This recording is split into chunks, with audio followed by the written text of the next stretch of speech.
And from an operator's perspective, in terms of how we improve safety for these vulnerable groups?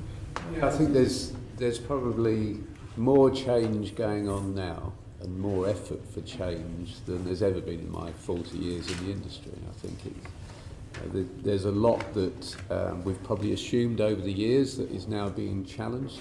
A lot about shift patterns, about how drivers get fatigued or stressed, or all of those extraneous factors. I think we're getting more and more information almost daily, weekly.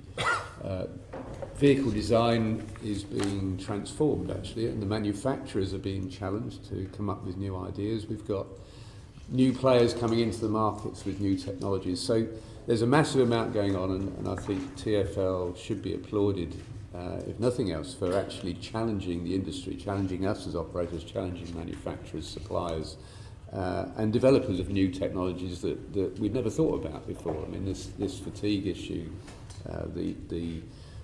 the piece of kit that sits on the trams is now only one example of what you can get out there to look at fatigue. You know, when that first started, there weren't many options. Now there's a lot more options, and there's a lot more information being thrown into the pot for us all to consider. So, whereas, you know, for our example, and Sinisa will probably back me up on this, that we've tried for many years to put shift patterns in place that drivers want to do. So the drivers come and say, well, I want to do permanent earlies, I want to do nights, I want to do this and that.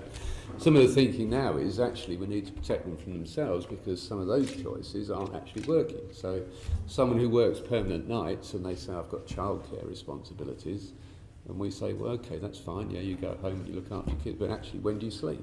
Yes. Quite simply. And so there's a whole host of stuff that's coming at us.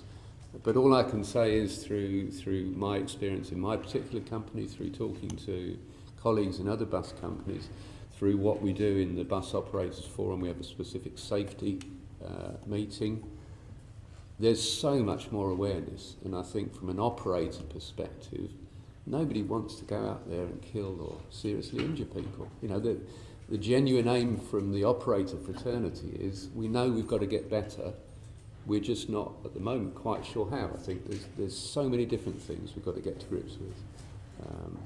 You know, I think collision rates get challenged. We've seen collision rates increase as road space has been reduced and we get more cyclists. All those different things you know, are not helping in the process, but there is a genuine will from the operators to make it better in many, many, many ways.